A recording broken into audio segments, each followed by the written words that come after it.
Ladies and gents, welcome to TFI, where you casually join me just floating over the Hollywood sign in Los Angeles. Yeah, this is it's a bit of an unusual video for my channel, but I needed to do a video on this because this is absolutely breathtaking. This is the most unbelievable, phenomenal, life-changing experience that I've ever had, and I need to just make people aware of this. It's Google Earth, which has been around for quite some time, but it's Google Earth on the HTC Vive. I believe it's coming to the Rift soon, but it's out on the Vive at the moment. You're not going to get the same experience as I've got with the headset on, whilst looking at it through like left and right eye on a 2D screen. It's going to be shaky, I apologise for that, there's nothing I can do about that, but with the headset on, the Hollywood sign, as I'm shaking my head from left to right, is stationary, but on a 2D screen it's sort of head tracking on the 2D screen, so it is what it is, there's nothing I can do about that. So what I'll do, I'm going to show you what this is all about, what you can do with it, just to kind of hopefully make you aware of the capabilities of what the technology can do and where we're at right now. And I say we loosely, I'll get to that in a bit, but what technology can do these days. So Google Earth, on the HTC Vive, you get given two controllers, right hand, left hand. The right hand is your navigation controls. So as I'm floating above, just casually floating above the Hollywood sign in Los Angeles, I can hold down this grip button here, and that'll move the world from left to right, which is in addition to looking left and right. It's just if you want to do a full 180, rather than have to physically turn in your room 180 degrees, you can just move the world around using that grip button there. Drag this trigger button here. This is where it starts to become almost surreal, as you can look up to the sky, you can see the sun, and I can just grab the sun and just pull it down and create a sunset or a sunrise. Yeah, this is actually happening. This is actually happening. I've been playing with this for about 4 or 5 hours now, and I still cannot get over it. Just look at that. So that drags the sun around the sky, as you do. You've then got these buttons here which allow you to fly. So if you want to go closer to the Hollywood sign, you can just point the hand controller towards the Hollywood sign and just move in closer. And the way I've got my Google Earth set up is it scales based on where I'm located. So if I want to stand right in front of the Hollywood sign, so you can actually gauge scale. You can gauge scale as if you were there. I can just drop myself on the cliff in front of the Hollywood sign and just look around. Look at that. And I can walk around in front of the Hollywood sign. It's unbelievable. I just cannot believe this stuff is actually happening. So we can fly above the Hollywood sign, and then we've got a cliff top here with a road, so we can just drop ourselves. I'm sure there's plenty of people watching who have actually been on this road. Turn around. There's Los Angeles, and Google somehow have managed to fully render, scale and 3D model the entirety of Los Angeles. Every single building that you can see here that I'm looking at is fully rendered in 3D. Now admittedly the textures, they're a bit funky in places. It's all satellite imagery and airplane, helicopter, photogrammics, which is all they've tried to patch and stitch things together as best as they can. But for what it is and what you can do, it's breathtaking. It really is absolutely breathtaking. So for example, over there in the distance, you can see there's a dam. Oh, is there really? Well, let's just go and have a look. So using this button here, we can just go and fly over. You can pull this trigger as well if you want to just slowly float towards where you want to go. So the textures look a bit strange, but as you get closer to them, the program sharpens the textures up. I guess that's just for performance reasons. So they know that you're close to an object, so they're thinking to themselves, right, well, let's sharpen up this area around the user and load the textures in as and when you get to them. So I suppose we're on the Beverly Hills region, I suppose, and my geography skills aren't really the best, but you can see we're floating over people's swimming pools and houses. You want to drop yourself on any street, you can do.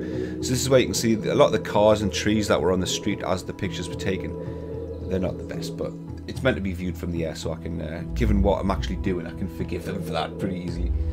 So let's float over to this dam, which I spotted earlier on, and as I get closer to it, you can see that it'll start loading in the textures. You can go anywhere that you want to go to, you can go to. Now, I've just recently been to Los Angeles. I flew over it, or into Los Angeles airport on my way to Las Vegas, and this is recapturing that real feeling that I had when I looked over Los Angeles out from the plane window and just looked. I've never seen in my life such a densely populated area. Obviously coming from England, this is a bit alien to me. But you can go anywhere. I mean, just look at this. It is phenomenal. Drop yourself on the freeway. Look at that. Up in the sky. It's absolutely amazing. It really is. Absolutely breathtaking. So that's Los Angeles. Now, when I say you can go anywhere in the world, that's not strictly true. There's a lot of the Earth's surface which they haven't fully 3D rendered, which they haven't, I would imagine they haven't been able to. For example, one of the regions which I found strange that hasn't been done is Dubai. Maybe that's due to licensing rights, because Dubai is pretty much a man-made city, so I suppose they can't just go in there and render up the entire area without permission. So there's some regions which haven't been fully rendered. There's some areas of Sydney in Australia which haven't been rendered, but depending on where you want to go, you've got this left-hand controller here. Apologies, I'm whacking the mic. I can't actually see it. I've got a headset on. But you can point the cursor at the globe. Use this button here to rotate the globe on your left hand, and you can just point at a region and then go to it. So, for example, Italy. We can go to maybe here on Italy. There's the globe right in front of my face, just casually floating there. You can hold down the trigger button here and then just pull the world around. Use these to fly in. Let's go to Rome. This is so spectacular. I can't even put it into words. Use this button here, and that alters the camera to the flyby mode, and then you can just fly into you can just fly into Rome as you do. Holy shit! So yeah, it's just unbelievable. It's so realistic that I'm intentionally not flying into Manhattan because I'm going there for Christmas and I don't want to spoil the surprise. That's how real it is. So you want to drop yourself on the streets of Rome, you can do, and then you can look up and gauge scale of buildings. You can also save regions as well, so I've saved, well, this is the menu for Google Earth where you can go to featured regions, so Google are featuring certain landmarks, like for example the Hollywood sign, Google's headquarters, the Golden Gate Bridge, you've got Burning Man in Black Rock City, you've got Half Dome Yosemite, you've got canyons, solar eclipse, casually just go and have a look at a solar eclipse, Mount Fuji. And you can save your own regions. So for example, Las Vegas. I've just been to Las Vegas, so I was like, I wonder what that looks like. Well, that's what it looks like. Can you even believe this? There's the Bellagio. There's the Mirage flying past Caesar's Palace. You can just drop yourself on the Las Vegas Strip and casually look up, and there's the Bellagio in the distance. The fountains. I would imagine in the future, as Google develop this technology more and more in the future, they'll, I suspect, bring in animation. So the fountains are obviously, animated, little dancing to music fountains. They shoot sort of this high into the air, 400 foot into the air. I would imagine they'll have all that animating in Google Earth. But yeah, that's Las Vegas. It's just like, what the hell, man? Caesar's Palace. Yeah, it really is that big. So that's Las Vegas. You want to see any more landmarks? Well, you can go to, for example, my hometown, which is Newcastle. This is flying over Gateshead, and you can just drop yourself into football stadiums. There's St James's Park. You want to see what it's like to stand on the touchline in St James's Park? Well, textures aren't the best, but that is giving you a good idea of scale. Flying over Newcastle, you can see the Tyne Bridge, the River Tyne. Where's that? I sort of lost my bearings now. There's the river there. So there's the railway bridge, the Swing Bridge, the Tyne Bridge, the Gateshead Millennium Bridge. Just drop yourself onto the quayside and have a look at that. There's the Sage Building over there. It's just incredible. It really is incredible. This is my hometown. I'm just casually flying over it. Like, it's so realistic as well, because I live here. I can vouch for this being pretty accurate. So we've got, for example, Manchester, Old Trafford, Manchester United's football stadium. You want to see what that's like? 5 seconds, you're there. No plane tickets required, no visa to get into the country.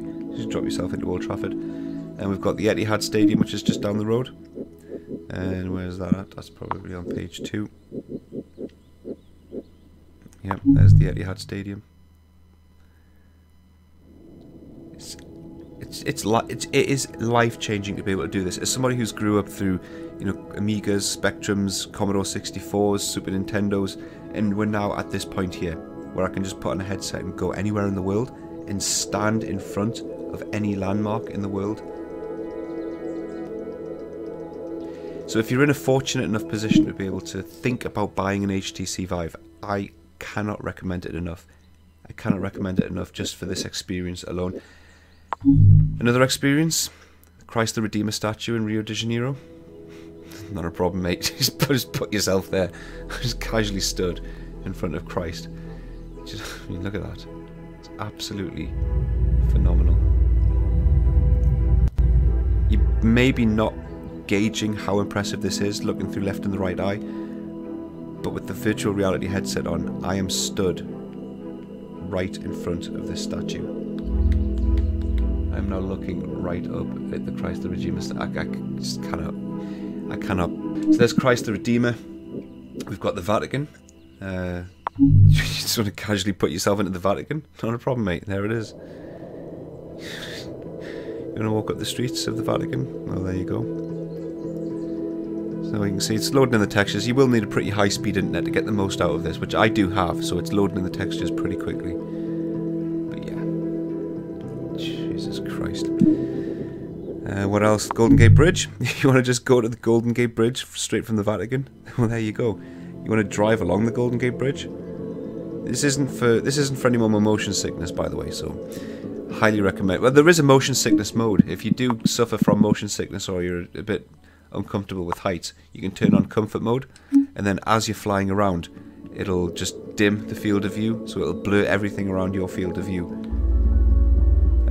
Which does help a bit with motion sickness, but to be honest, I'm quite solid. I'm fine with that.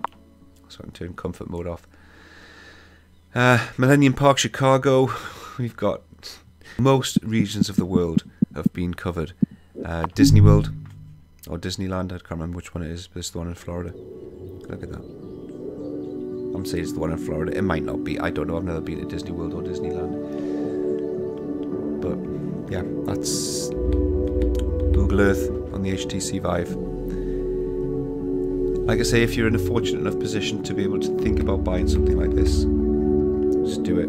It's worth every penny to experience this. And forget about celebrities, forget about people rowing boats and winning medals. This is what they should be handing out awards to and medals to. The people behind this, the Google engineers, the people over at HTC, people in the supply chain and the developer network who were responsible for making this a reality and bringing it, especially for free. The Vive isn't free, but Google Earth is free. It's life-changing to be able to experience this. I mean, you're just taking a look around, you see something, you think, what's that? Well, what is that? I can just go and find out. It's just unbelievable. I've said that enough times, but that sums it up pretty well. Alright guys, HTC Vive, Google Earth.